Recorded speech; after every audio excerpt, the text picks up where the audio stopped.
2004. Today's interview with Lawrence O'Rourke, a veteran of World War II, and more specifically involved in the Manhattan Project in Oak Ridge, Tennessee, is taking place at the Hilton Garden Inn in Horseheads, New York. Mr. O'Rourke is attending a Manhattan Project reunion, which is being held at the Wings of Eagle Museum in Big Flats, New York. Mr. O'Rourke is 80 years old, having been born April 13, 1924.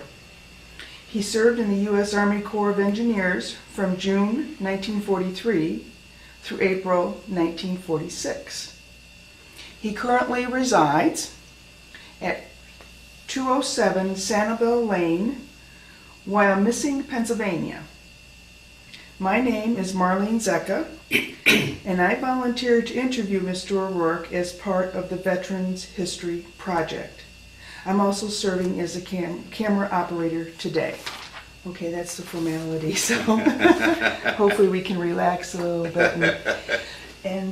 Well, how did you get into the service? Were you drafted? Did you volunteer? I was in college in Buffalo, New York at the time, Canisius College, and a group of us joined the U.S. Army Reserves.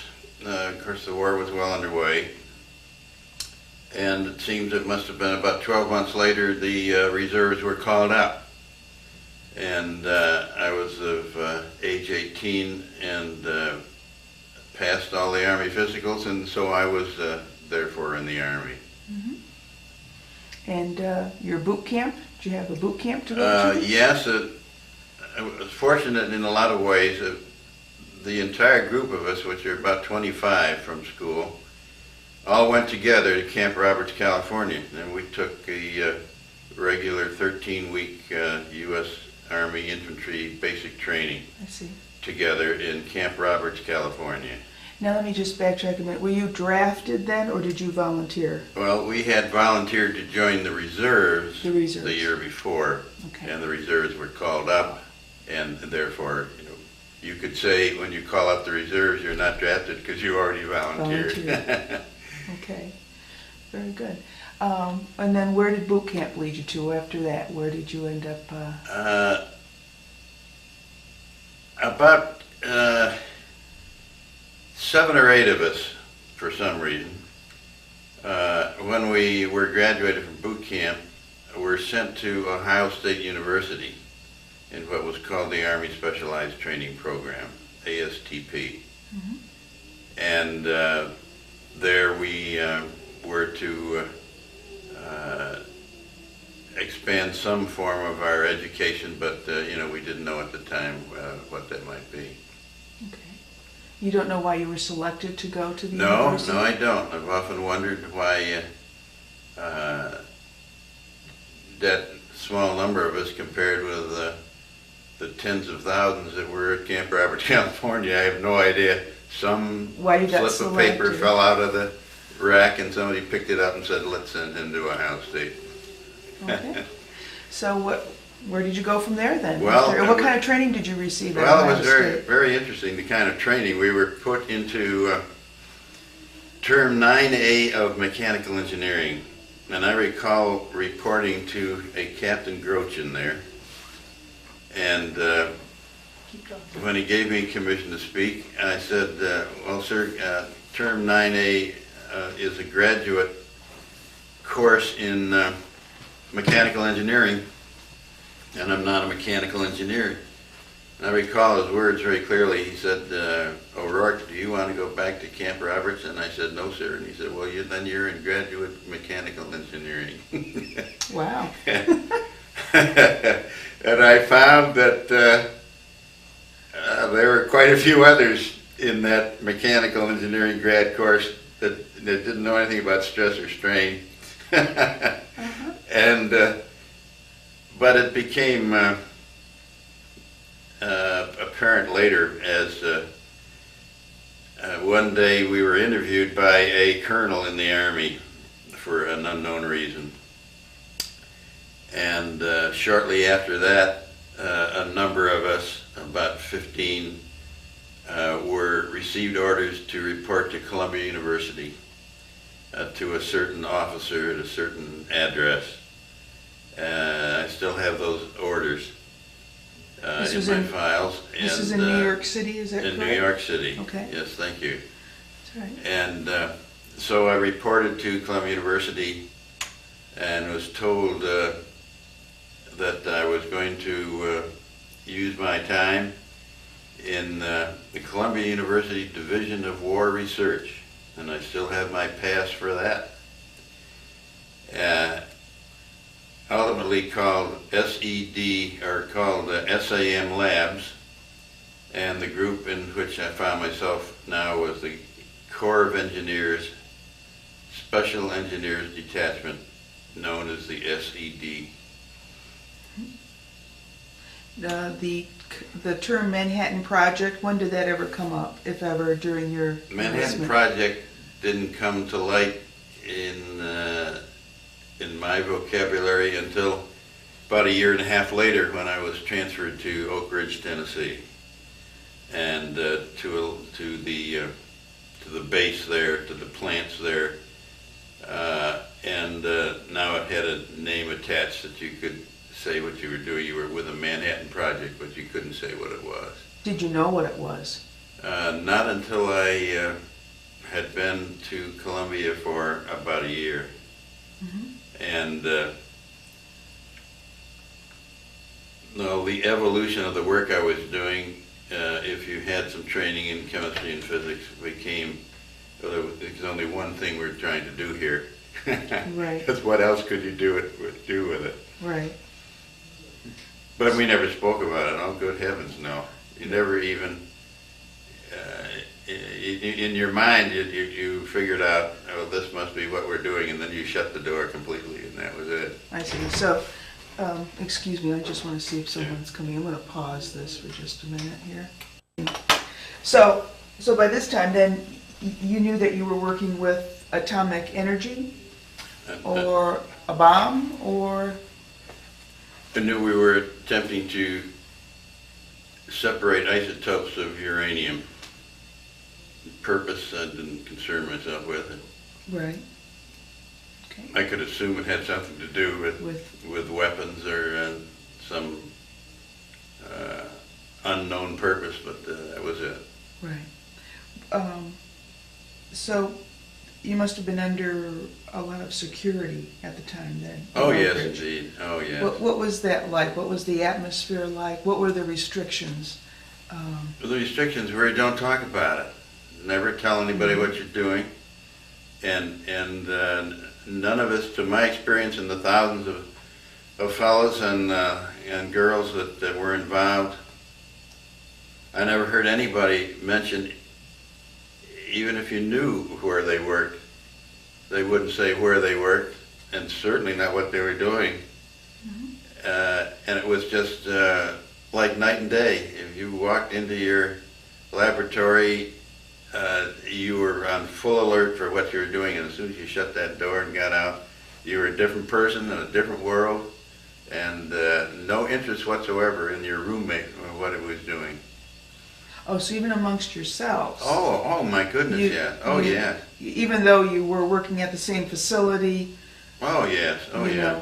Once you exited the laboratory, that was it. Everything. I had 4 roommates at Columbia, and I had we must have been 1,500 of us at Oak Ridge, and my own roommate, I had no idea what he did or anybody else of my friends. Absolutely none. Mm-hmm. Nor did we ever try to find out. We could tell. There were a number of plants in Oak Ridge doing different things. Mm-hmm. You could tell what plant somebody was going to by the bus they got on, because they had these labels. I'm going to K25. I'm going to Y12. I'm going to X10. Mm-hmm. And you say, well, he's in X10. That's a couple valleys over from here.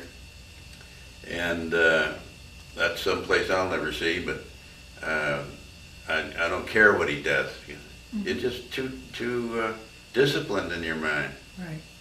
I never knew anybody who even hinted at that. I don't think I ever asked anybody, or what valley do you work in, or anything like that. Right. I mean, they made it absolutely clear you were not to say. Oh, anything. absolutely, and it was that wasn't hard to do because we were pretty motivated. Right. World War II was a different war than any we've had since then. Right. What were you? Do you know if you were like personally investigated by the FBI? Oh, indeed, yes. It was. Many of us knew while we were at Ohio State University that FBI agents had visited our homes and visited our neighbors and our schools and just asked some simple questions. Mm-hmm. And they'd tell us that in a letter, mm-hmm. and you'd say, well, so, I haven't done anything. I don't know, I'll find out maybe someday what that's all about, and then we dismiss it. Because we had, we were pretty busy. We didn't worry about it. And we were young and we didn't care. Right. Did they identify themselves though as FBI agents? Oh yeah, they had shown the folks credentials, uh-huh. and were invited into the house and had a chat. So they talked with like your parents as well as neighbors? Neighbors, next door neighbors, and people at school. What did they relate back to you? Anything regarding No, just we had these simple questions asked us by these agents who came to the house. They were just checking for loyalty and, has this kid ever been in jail, and right. If so, why? And they were very right. basic. Right. And the colonel that interviewed us at Ohio State was the same way.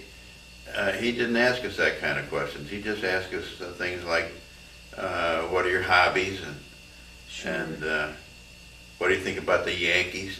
Yeah, just to kind of draw you out. Yeah, that's right. They had their subtle questions that you didn't... Do you feel, or are you restricted in any way in talking about your experience and what you did? Not today. There are. I gave a talk today to the group in which I was well aware of remaining classified material, which I didn't bring into the talk. Right. And I'm sure that others who also recounted their time in the Manhattan Project were very careful not to extend too far. As a matter of fact, when I prepared this paper, I had some information from the Department of Energy defining my limitations, which I was glad to have. Right.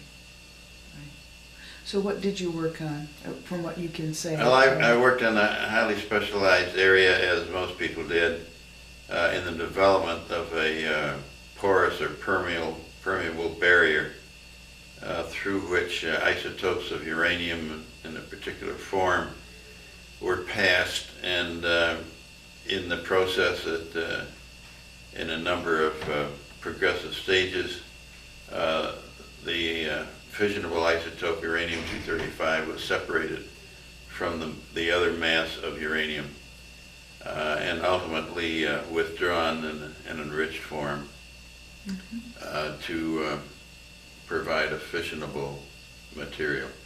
And so I worked on that development of that particular barrier. Is that something that is still applicable in our energy use today in atomic energy? It's applicable to separation of materials, but it's massively too expensive to really use for any commercial purpose. Right. Okay. So what kind of experiences did you have there? Are there any experiences that stand out in your mind, either in the lab that you can talk about or in the area that you were confined to? No, I'm going to stay out of the lab, if you don't mind. I don't mind. I'm sure you don't. No, the work was intensely interesting, just intensely. You didn't want to go. You didn't want to, you just wanted to stay on and finish your particular experiment or what you were testing. And it was very interesting. And the academic environment at Columbia was humbling. There were Nobel physicists on the site, and Harold Urey and Dr. Dunning and Dr. Booth and Dr. Slack.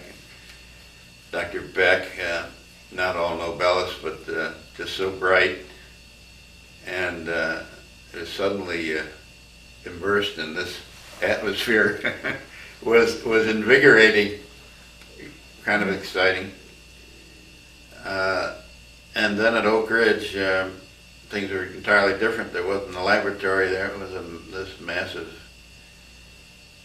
plant called K25, and I didn't do real technical work there, and it wasn't research and development at that point in time, because the plant was running using this barrier I'm speaking about. Mm-hmm.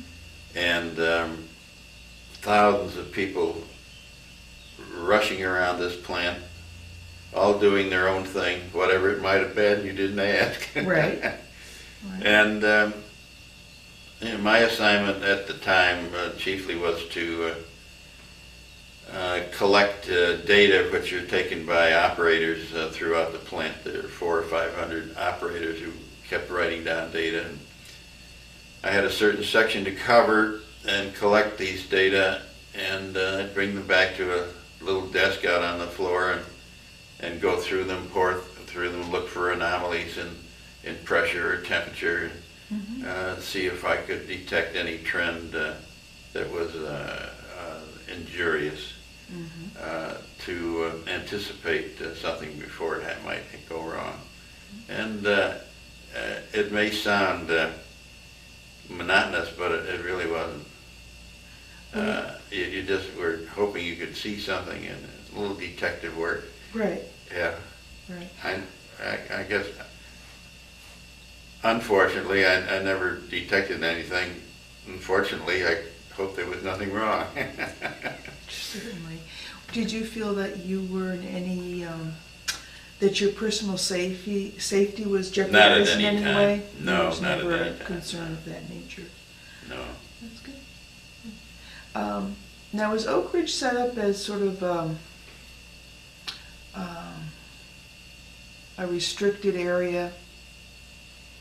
Or Oak Ridge was, as I remember, something better than 60 square miles. I think it was 67 square miles, all fenced in, all patrolled, Mm-hmm. with 4 gates, northeast, south, and west, and guarded by military police. Was this like a city unto itself then? It was open Tennessee, red clay and pine trees and pretty hills, with a few farms, and that which were removed, and the city was then built. I think there were something like 50,000 people. Housing was built for all of them, different classes of housing. Mm-hmm. There were trailers, there were barracks, there were dormitories, there were duplex homes, fourplex homes, and the 4 types of individual housing, Mm-hmm. known as A, B, C, and D houses. Mm-hmm. 1, 2, 3, and 4 bedrooms. I see. And the latter were reserved for, it's difficult to find the right word, the more important personnel, Uh-huh. you might say. And others lived in these other forms of housing. Besides the housing, were there any, let's say, movie theaters, churches, Yes, stores we had, that were built? there were 3 shopping areas.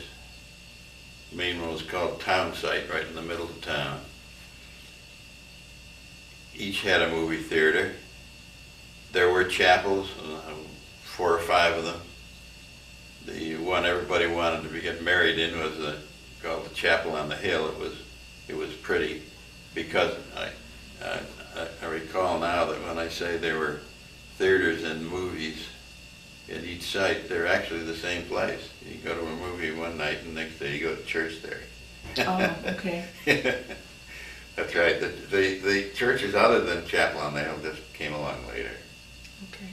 But this was all built to accommodate Precisely. the As was Los personnel. Alamos, as was Hanford. Hanford is in Washington, Los Alamos right. is in New Mexico. Mexico. So they were all basically restricted cities. Absolutely. that were built for the Manhattan Project. That's correct. What were you familiar with Los Alamos at the time? No, or I never Hanford? knew Los Alamos existed until after the war. After After the bomb was dropped. Right. And you were still at Oak Ridge when the bomb was I dropped? was indeed. What were your feelings then, your reaction? Do you remember? They're so complex, it's hard to remember. Great deal of excitement, exhilaration, rushing around to be sure that this friend and the other friend that had found this out in the newspaper, you know. Uh-huh. Waving, if you're lucky enough to have one, you know, passing it around and people all trying to get a copy, and it was this enormous excitement. But I can tell you, again, even your roommate, here it is, it's over with, but you didn't say, well, what did you do? You just still didn't do it. Still didn't, right. You just say, well, isn't this exciting? And then, of course, I imagine a number of us called home and you know, added to the excitement. I'm not sure exactly whether I called my folks or they couldn't have called me because we didn't have any telephone. But I remember when I did, I must have called home. Because I remember my mother saying that she and my dad were coming out of Shays Buffalo Theater and encountered this news on the street, and they said, well, we knew exactly where you had been all this time and what you've been doing. No kidding, yeah. And she was quite excited. Yeah. How long after the bombs were dropped did you were discharged? Well, I was discharged almost, 10 months later, actually. Okay. You were discharged on the, partly on the number of points you had, which was, in our case, a function of how long you've been in. I see. And partly on how much they needed to keep you. Right. I think the civilians were probably able to, you know, go at will. I can't speak to that. But we each awaited our time. Right. And I stayed on about another 10 months working, and then I was told I could be discharged. Mm-hmm. I was asked if I wanted to stay in and participate in the tests at Bikini Atoll in the South Pacific, do some observation work or some kind of work.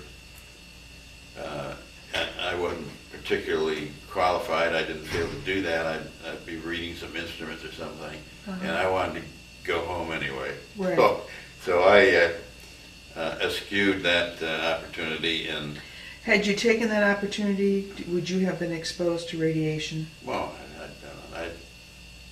I can't even speak to that. I don't know. I don't know if anybody. I can't answer that question. Sure. I would not have expected to. I would have expected to have been totally protected, as I had been throughout the prior 3 years. Right. The civilians in Oak Ridge, what did they do there? Same thing. They worked I in was the side lab. by side with civilians. Civilians. Research and development, production, maintenance, whatever. So there was a blend of military personnel and. Oh yeah, that's right. There was a blend. Some supervisors were military, some were civilian. Mm-hmm. I never had the feeling that anybody in the SED had any antipathy or felt any class difference with a civilian or vice versa. And the civilians, I presume, would have certainly have been just as carefully screened by the FBI I'm sure. I'm sure. As any of the military. Yeah, well, there are many more civilians than there were of our time. There were. Oh, yes, indeed. Yeah. Any particular Any stories that stand out, any experiences, whether they're work-related or just recreational-related? Well, I would just say we had opportunities to lead very normal lives. There was recreation available. And there weren't any pretty parks or things lying around, but there were tennis courts and there were ball fields, and we had ball teams. We had football teams and basketball teams, and we played handball, and we were not restricted to the town. We could, when we were off, we could leave, and we didn't have to ask for a special pass or anything like that at all. We could come and go as we chose. So you could travel wherever you wanted. We could go to Knoxville and go down to Chattanooga, or take little trips to look at the country up to Great Smoky Mountain National Park, and go to the University of Tennessee, and which some of us used to do. We really, anybody who felt socially or recreationally constrained, I just didn't understand what was going on with its life. Must have been a severe introvert. Yeah. What about your education? Where did that take you? The education that you received at Columbia during this time? Well, I wasn't educated at Columbia. I worked at Columbia. Okay. I had, quote, already been educated. Okay. All right. So you were done with your college? Yeah. Then, and you didn't go back to college after? No. No. How did this experience in the military affect your life afterwards, for, let's say, employment reasons? Well, I'll tell you this. For the benefit of the taping of this, there was a young woman of about 40, early 40s, who came into this room before the interview, and she was attending this event. Her father had been in the service. Her father had been on the project and was now deceased. And she came here in an effort to find out, she could find out more about what her father had done.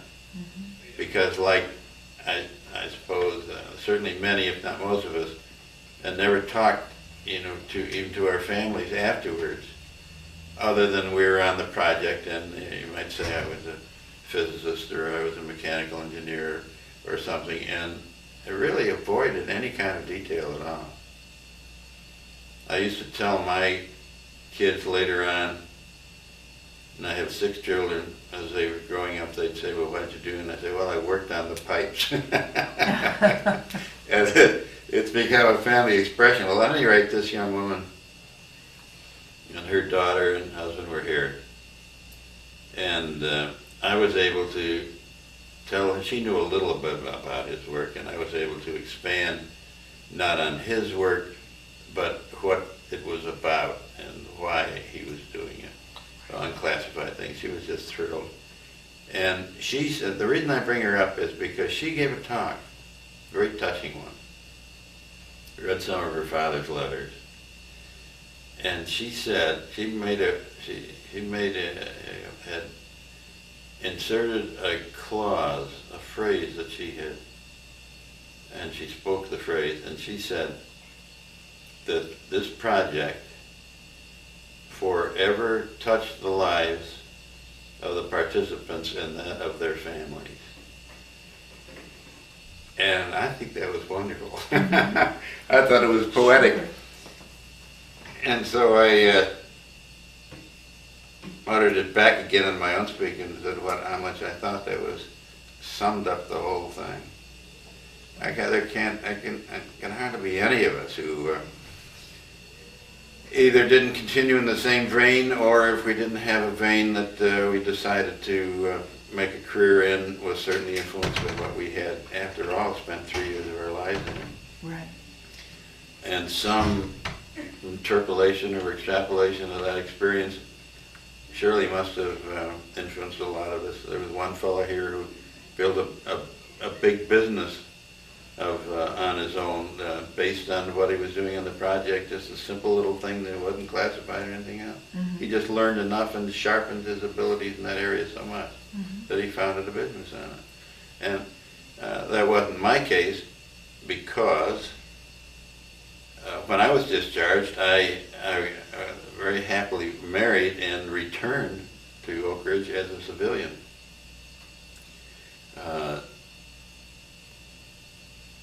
Well, I think Mrs. Pearson's comment sums it all up. It forever touched our lives, and that of our families, where we lived, even sometimes if we had families. A lot of fellows met their wives in the project. Oh, good. Yeah, very good. So what did you do when you were discharged in terms of your career? And well, I married, returned to Oak Ridge, and engaged in research and development. I worked on various technical projects, and sometimes was seconded from research and development into the engineering department, sometimes into the production department. Wow. To extend whatever research project we had been working on. Sure. For practical application, that sort of thing. Right. And so that set the ground for your life's work there. entirely, definitively, actually. Right. In 1950, the Cold War was in, the Korean War was underway. The Russians were well ahead on development of the weapon.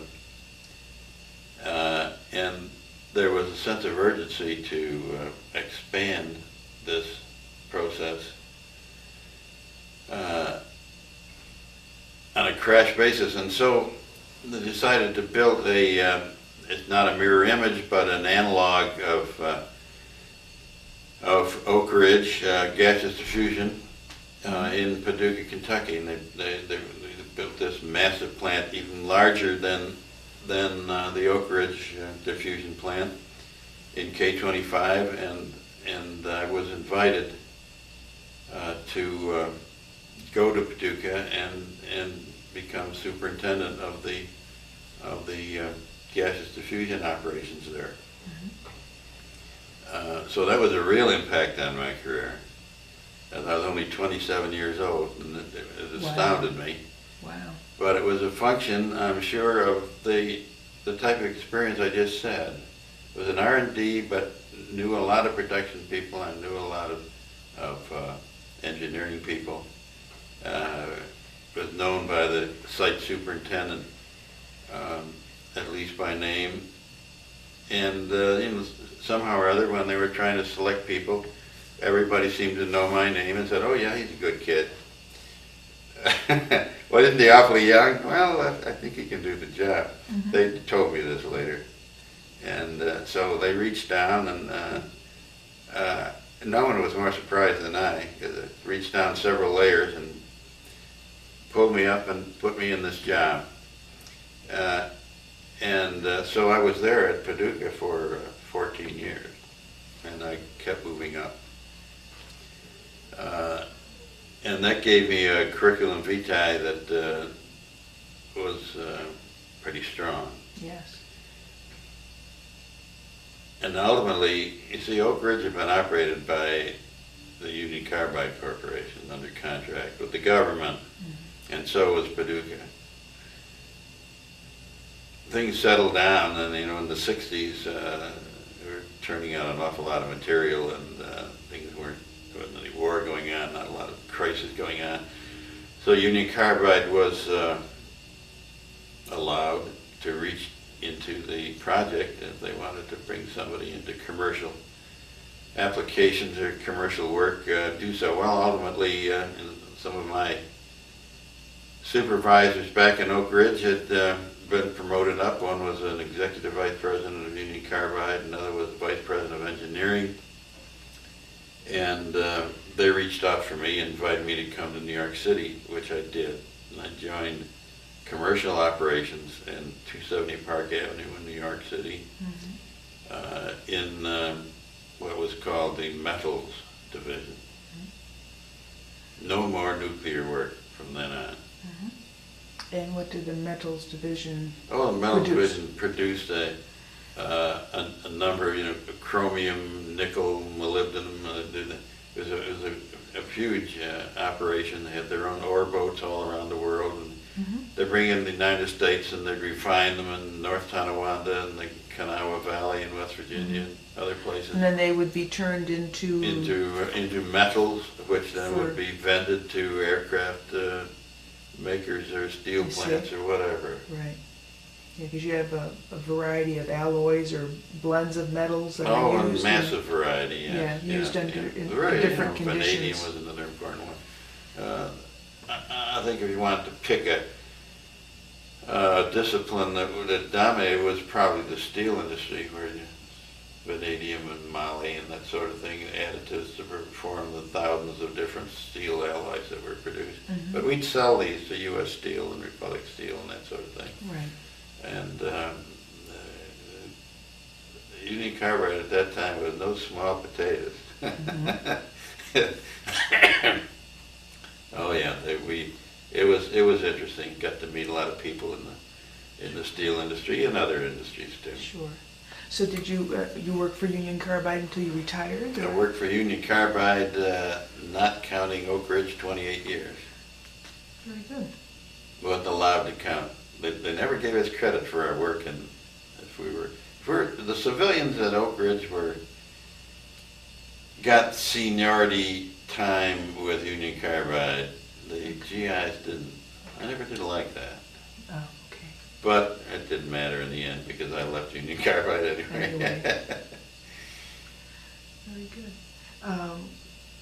Have you gone back to Oak Ridge? Do you I have. visit? I brought- type of thing? I I mean, brought- it's a whole different, sort of Yeah, a whole it's a whole different different thing. And thing now. brought my wife down there. I guess we were about, I don't know, in her early 50s, the only time I ever went back. Mm-hmm. And I had regaled her with, as men and women do when they're teasing their spouses, I guess. Yes. I told her about all the good times we'd had at the Grove Rec Hall, the dances on Friday and Saturday night. Oh, really? And, and we did. We had good recreation. They bring in live bands or? Oh yeah, we live had bands. entertainment? Oh yeah, yeah, made up of the GIs. What were Oh they? yeah, we had a lot of talented people there. I'll tell you, Wow. we had men well qualified in the arts and music. This was Yeah. a good bunch of guys. It's a very unique Yeah, experience. it was a great bunch. And so we had SED had his own band because they paid him and all that. Mhm. Just as if they were commercial, which they were. So I brought her to show her the the Grove Rec Hall where we had all these great times. And now we have a picture of it, which she likes to show me about once a year. Oh. It no longer said Grove Rec Hall. Yeah. It says Senior Center. Oh, oh, that's good. That was my trip back to Oak Ridge. Oh my gosh. That was Oh, funny. Boy. But it was also changed, and you were able to drive out. You could see the plants as you drove out, but they were dormant. Everything Mm-hmm. shut down, and now being dismantled. Mm-hmm. But the town continues to live. Town is vibrant. The town is. This housing that I mentioned was sold by anybody who lived in it around 1955 or so to whoever was in the house if they wanted it, or to somebody else if they wanted it. Okay. So they became private property owners, and Was this the government selling the houses? oh now? yeah, the government owned everything there. They owned everything. They owned everything, including any minerals underneath it. Mm-hmm.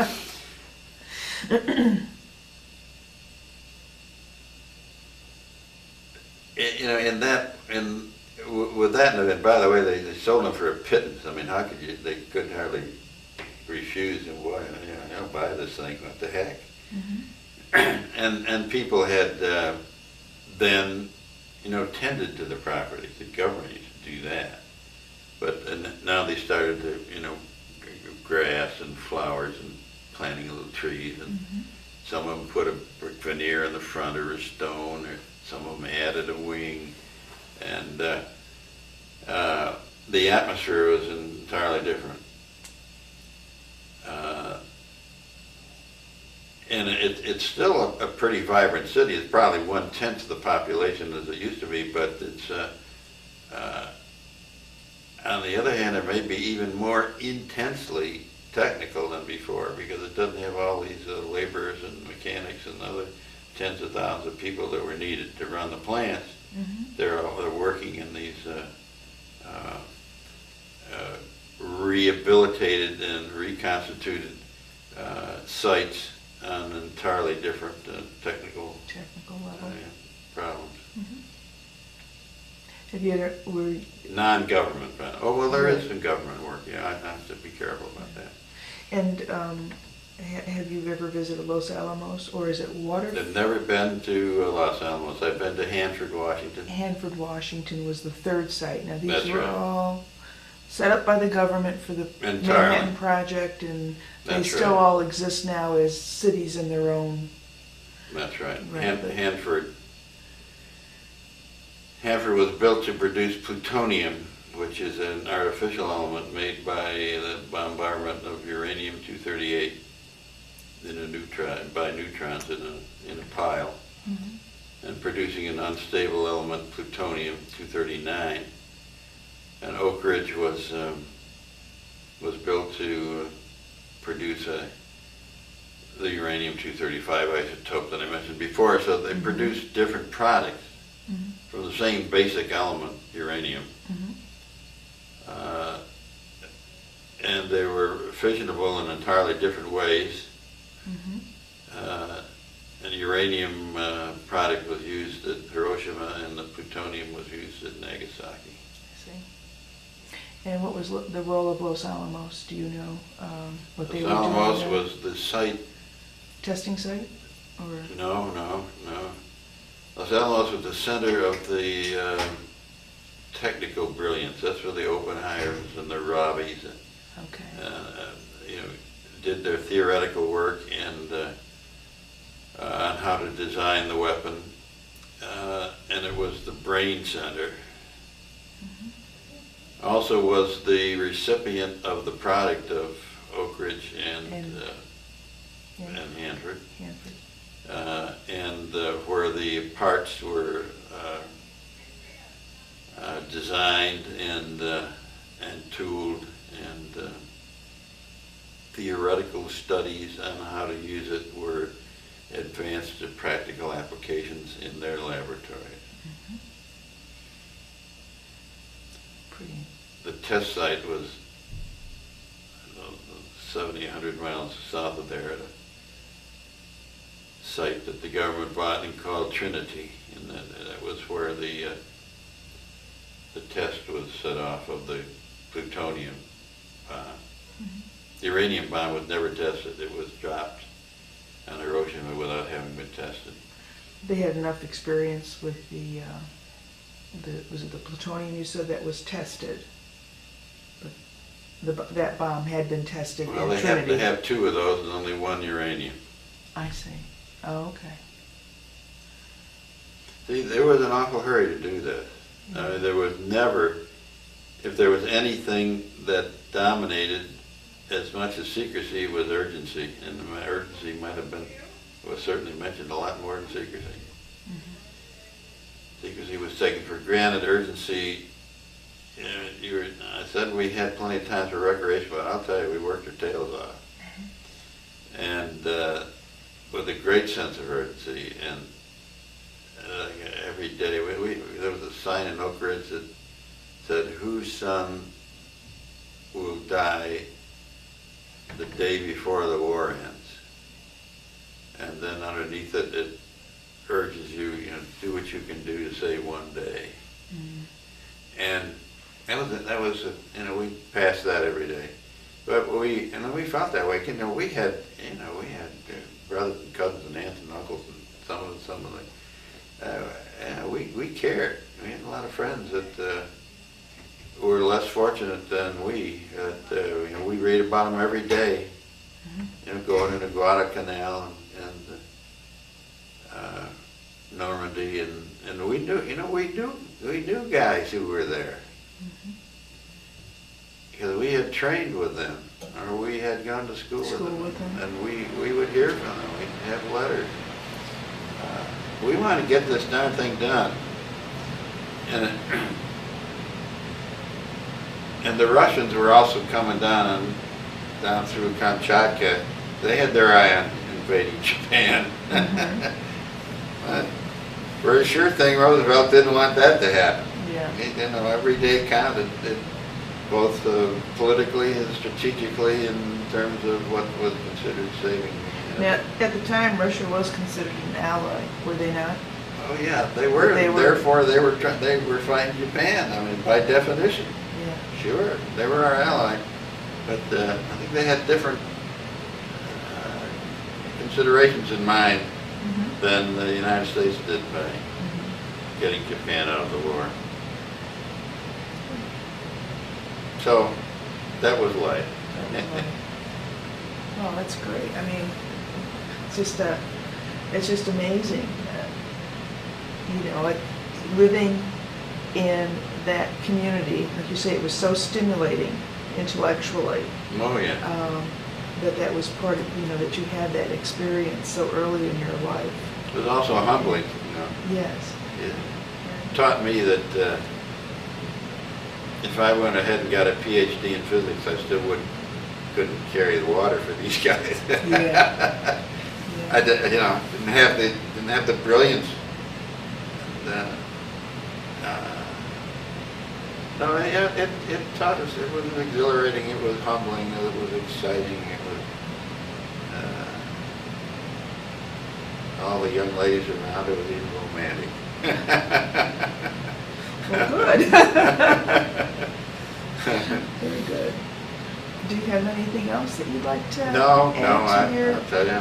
You've covered quite a bit here in a short period of time. Yes, we have, but that's the 3 years, 8 months, and 11 days, and well, I went beyond my service days. Yeah. But it's a very pleasant, woman to be with, and I thank you for your courtesy. Oh, certainly. I thank you for participating. Okay, I guess I'll shut this off then. All right. Okay. Thanks a lot, Mr. Ward. Now I'll go up and